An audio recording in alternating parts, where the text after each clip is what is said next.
Vamos a hablar con un especialista en gestión pública, además de politólogo, ciertamente. Alonso Cárdenas, con nosotros. Alonso, buenas noches. Muy buenas noches y gracias por la invitación.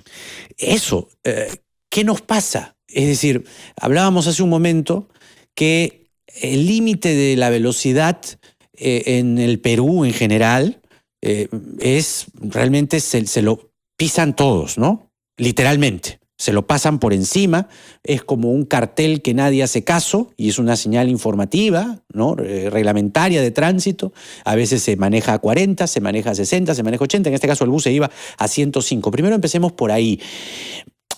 ¿Qué falta sanción? Es decir, viéndolo desde el Estado primero, ¿no? ¿Por qué el límite de velocidad es algo que a nadie le interesa? Bueno, en realidad lo del límite de velocidad es bastante relativo, ¿no? Alemania, por ejemplo, es un país que no tiene límites de velocidad, ¿no? Su tasa de accidentes y mortalidad en tránsito es de las más bajas del mundo, ¿no? Lo que nosotros tenemos que ver como problema de fondo es la informalidad de nuestro sistema de transporte en general. Y yo quiero hacer un pequeño paréntesis en relación con las cifras que tú mencionas. Si bien es cierto que las cifras oficiales del Ministerio de Transportes y Comunicaciones son, pero de terror, 34,000 muertos, casi 600,000 heridos, 1 millón de accidentes de tránsito en este lapso 2006-2017 que mencionas, la cifra real sería muchísimo mayor. ¿Por qué? Porque la Organización Mundial de la Salud ha establecido que solamente el 8% de las personas fallecen en el lugar del accidente de tránsito. Pero nosotros no tenemos el estándar de la Organización Mundial de la Salud, porque la Organización Mundial de la Salud lo que nos dice es, nosotros tendríamos que hacerle seguimiento 30 días después del accidente para ver si esa persona vive o realmente fallece. En el accidente de Arequipa, usted mencionó que hay 16 muertos y 45 heridos. Pero nosotros no hacemos el seguimiento de esos 45 heridos después de 30 días. Es verdad. Entonces, nuestra cifra real, digamos, el aproximado, el cálculo que han hecho unos expertos europeos, es de 15,000 fallecidos al año en accidentes de tránsito. Porque nosotros solamente contamos el 8%, que es el que fallece en el accidente. Pero tenemos esa cifra negra del 30%, de 30 días después, no hacemos ningún tipo de seguimiento. Entonces, nosotros estamos hablando de 15,000 fallecidos alrededor de cada año, lo que equivale pues a prácticamente un conflicto armado, ¿no? Esas son cifras de una guerra.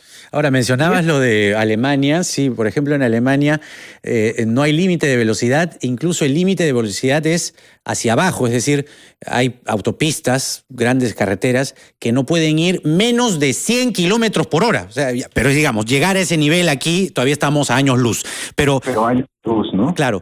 Pero, por ejemplo, anotabas bien la informalidad en el transporte en general, el transporte público urbano y el transporte regional, el transporte interprovincial.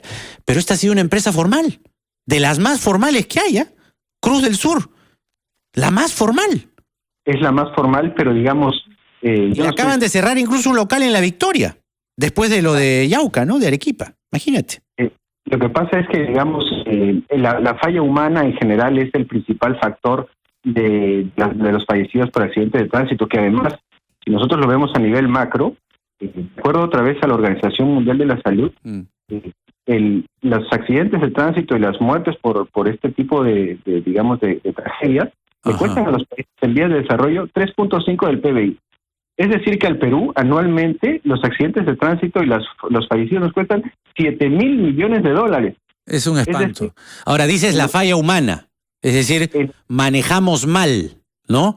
Pero a ver, si vemos gestión pública, ¿no será que esto tiene que ver con lo que sabemos hace mucho tiempo y pasa por agua tibia, que las licencias de conducir se entregan, ¿no?, como bocadillos, ¿no?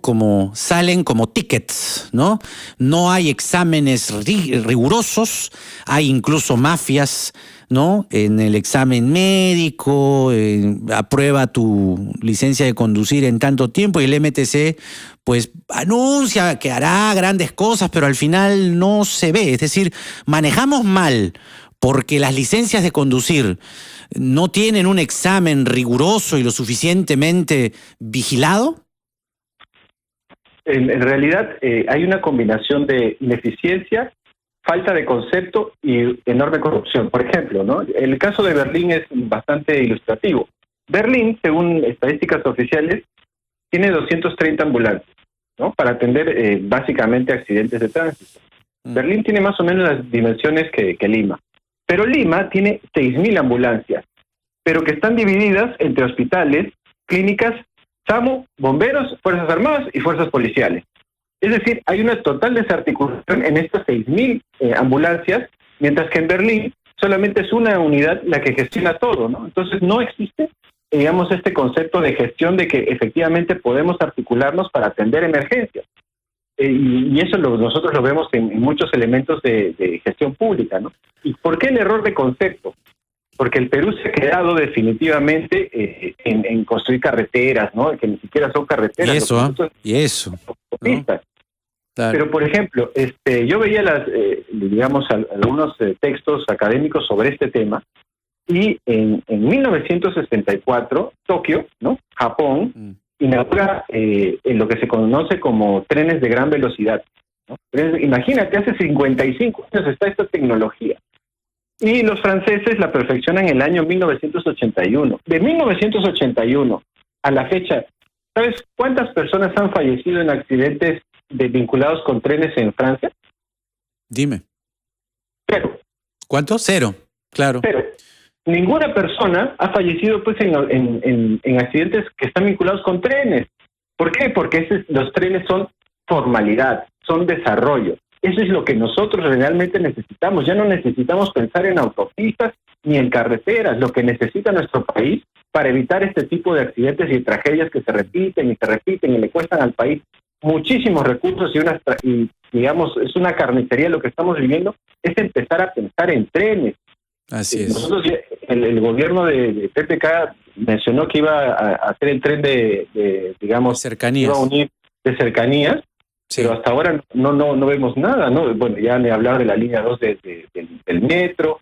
Lo que necesita nuestro país efectivamente es trenes, porque trenes es transporte masivo, transporte de calidad, transporte formal, transporte seguro y además transporte ecológico porque no contamina. Alonso, entonces, coincido plenamente contigo. Aquí tenemos una demanda histórica del transporte ferroviario, ¿no? Qué lindo sería tener un tren de la costa, por ejemplo, ¿no? Un tren que una de Tumbes a Tacna, toda la costa peruana. ¿Cuánto agilizaría tener trenes? Y a partir del gran tren de la costa, tener trenes de cercanías, trenes que unan regiones como Lima, por ejemplo, con Ica, que es un proyecto que está ahí durmiendo y avanzando lento como avanzan las cosas, ¿no? Y tener trenes que también unan la costa con la Sierra Norte, en fin, nos podríamos quedar soñando con trenes horas de horas. Y sí, como bien dice Alonso Cárdenas, especialista en gestión pública, a quien le agradecemos por esta entrevista en RPP, nos falta mucho. 8:30.